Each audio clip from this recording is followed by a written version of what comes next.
Hi, this is Michelle with the Blue Empress. Join me today on a disturbing ride to a desolate countryside where we will learn the secrets of the infamous House of Usher. Join my Patreon family where I upload new stories every month for adults and kids.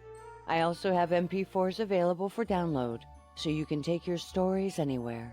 From my family to yours. Enjoy. During a particularly dark and gloomy day in the autumn of the year, I was forced to fall back on an unsatisfactory conclusion that there are times when ordinary objects have the power of affecting us for reasons we cannot understand. The mind can only dance around the edges, never really seeing the full picture. It is that internal struggle, that knowing no matter how much we try, some important piece of information remains out of reach. It makes no sense, yet it is the very sensation I felt, and the primal fear that came with the knowledge that it cannot be explained nor understood. Yet I could not turn around. I felt torn between the need to go on and a desperate desire to run away. I thought, possibly, that it was just this peculiar view that affected me so strongly, and that if I moved closer the spell would somehow be broken. It was surely just a trick of the light, the angle of the setting sun, or the long trek out to the country that must explain my strange reaction to the House of Usher. I decided to ride my horse to the edge of the black and putrid lake that ran beside the house. There was not a single ripple in the water, not a blade of grass moved. Although I could hear the soft wind blowing through the trees behind me, it was as if I were standing inside of a painting, and with a shudder even stronger than before, I focused on the still and inverted image of the house reflected in the lake. The rising moon cast a dull glow upon the murky waters, the gray hedges, the ghastly tree trunks, and the vacant, unblinking, eye-like windows that appeared to follow me. I had agreed to a stay here of some weeks. The master of the house, Roderick Usher, had been one of my closest friends in childhood, but many years had passed since I had last seen him. I recently received a letter delivered to me in a distant part of the country, a summons of such critical importance that I had no choice but to reply in person. The hastily written letter left me struggling to decipher the words. I found myself rereading it repeatedly, desperate to grasp its meaning. An unfamiliar urgency pulsed through the lines, a desperate plea to make the journey to the infamous House of Usher, where he would be able to explain in greater detail the seriousness of the situation he found himself in. He expressed an urgent need to see me, his closest and sole friend, in hopes that I would give him comfort and some relief. It was the way he wrote all of this out, the feeling that went with his request, which would not allow me to refuse. Without hesitation I agreed to what seemed to me an unusually peculiar request. Despite our close friendship when we were young, I must confess, what I did know of my friend was quite superficial. He had a reputation for being exceptionally private, and despite knowing him for several years, I remained largely ignorant of Usher's motivations, his true identity, and the depths of his heart. Nevertheless, I was aware of the fact that his family, who were as old as the trees that stood before me, were known for their distinctive, uniqueness of character. I do not know how else to describe it. This family trait led them to create magnificent works of art and music that went far beyond what was considered standard by polite society. Usher played the guitar as if guided by forces from another world. The music grabbed hold of the listener, tugging at the corners of their soul, an experience that was both compelling and unsettling. As I grew older, I had also come to understand an odd aspect of the Usher lineage. Despite its long-standing heritage, the family had never married outside of themselves.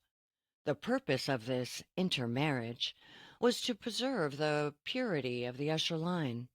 I came to believe this was the direct cause of their distinctive talents for which the family was known. Through the generations, the family etched themselves into the very stones of their grand estate. becoming interchangeable with one another. The term House of Usher came to symbolize not only the house, but the family itself. As I sat in my quiet contemplation and peered into the mysterious depths of the lake, I examined once more my initial feelings as I first came upon the house. I had never thought of myself as a superstitious man, yet there was no explanation for the thoughts and feelings that plagued me since my arrival. A peculiar paradox caught my attention. Fear-based emotions often fortify themselves. I shifted my gaze from the lake's reflection to the house. A bizarre idea sprouted in my mind, an idea so absurd that I mentioned it only to illustrate the overwhelming force of the emotions that consumed me. It seemed that the house lived in a completely separate reality from the one that I was accustomed to. Although at first glance it appeared to be nothing more than a home in which people lived, on closer inspection there was something otherworldly about the stones, the gray hedges, the rotting trees, and the murky lake. This idea took the form of a toxic, swirling mist, moving leisurely and barely noticeable, its color similar to tarnished lead. Snapping back to myself and pushing aside what seemed to be the remnants of a dream, I scrutinized the building more closely. Its most striking characteristic was its obvious age. I could see tiny fungi weaving its way across the stones and covering the front of the house, forming a delicate, interwoven pattern beneath the eaves. Despite this, the masonry remained intact, yet each stone appeared weathered and had darkened with the passing of time. It brought me to think of a forgotten crypt, one which remained devoid of any human presence for some years. Although the building showed obvious signs of neglect, it still stood strong and vigilant against the darkening sky.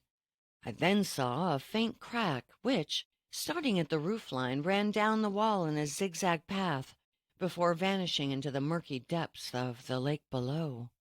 Making note of these details, I traversed the short road to the house through the darkness.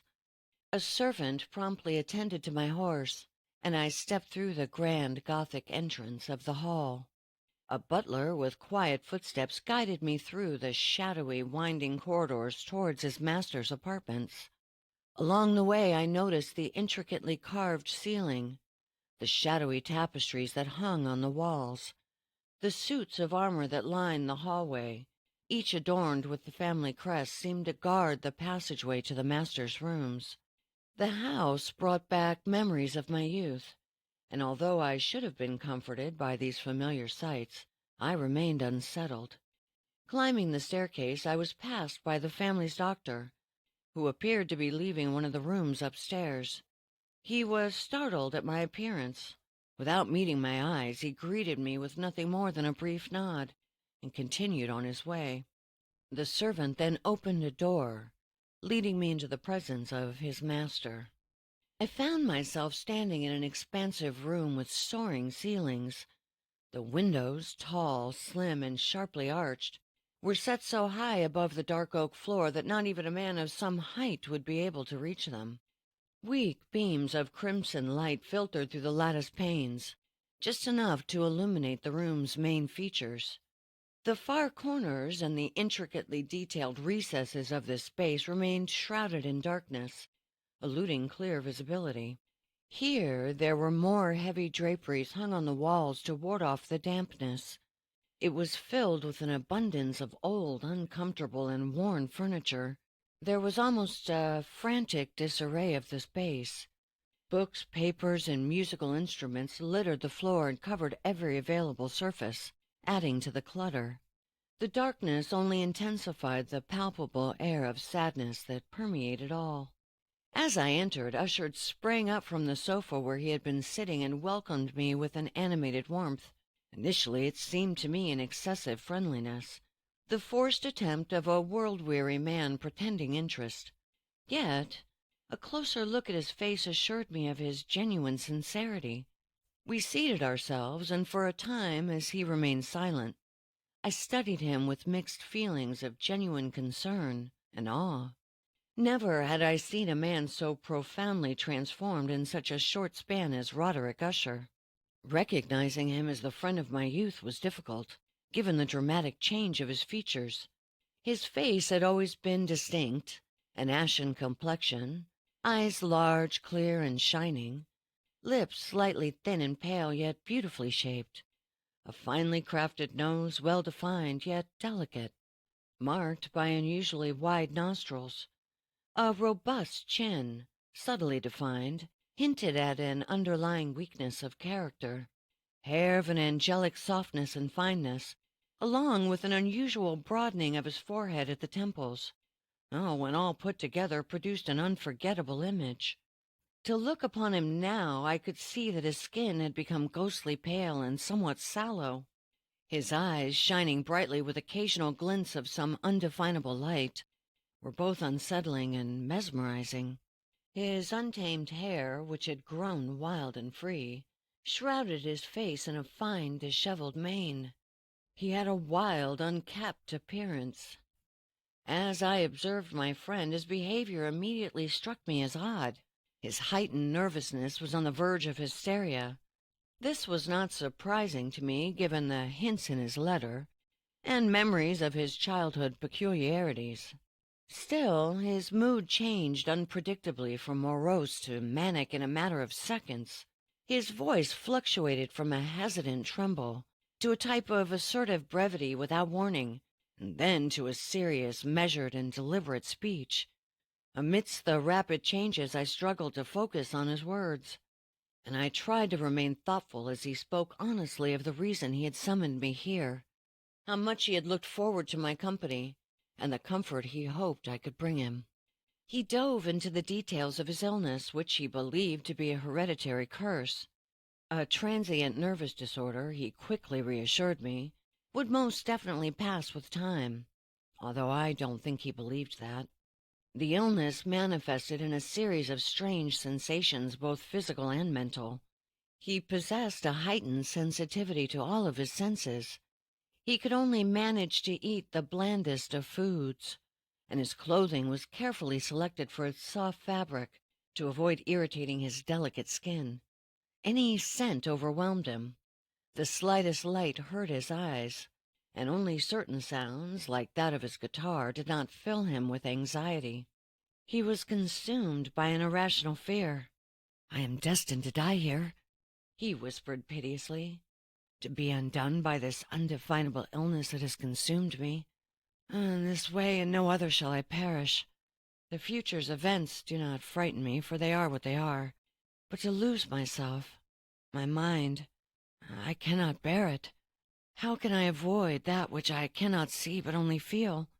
There is no defense, only knowing that it is there, and I have no control over when it will overtake me. Everything that I know myself to be will no longer exist. I know that an unavoidable time is coming when I will no longer be able to fight the overwhelming fear that will overtake me. And that'll be my end. This is why I have summoned you here, my oldest and dearest friend, to rescue me from this unseen adversary that stalks me." As his words unfolded, the seriousness of his mental state became alarmingly clear.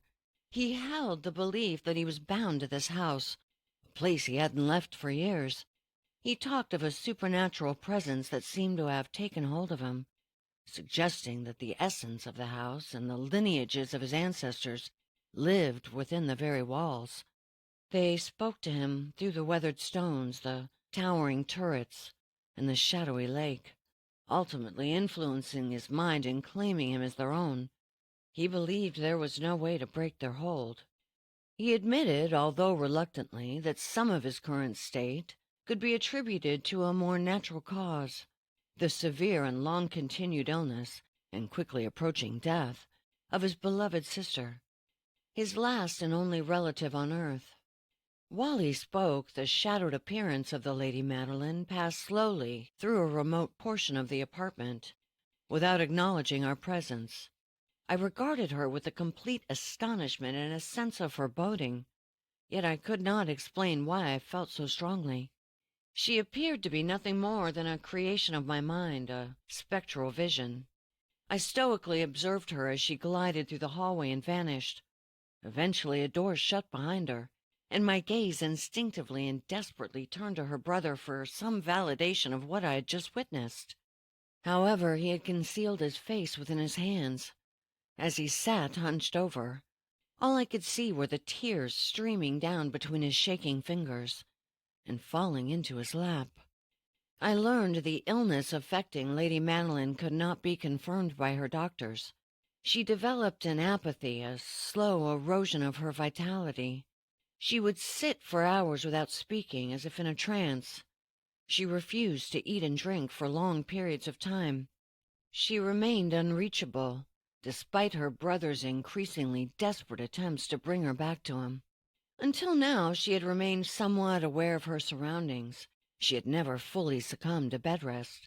However, as twilight fell on the day of my arrival, her resolve seemed to have failed her, and as her brother later explained to me, to the overwhelming force of her illness, it became clear that I would not behold Lady Madeline alive again.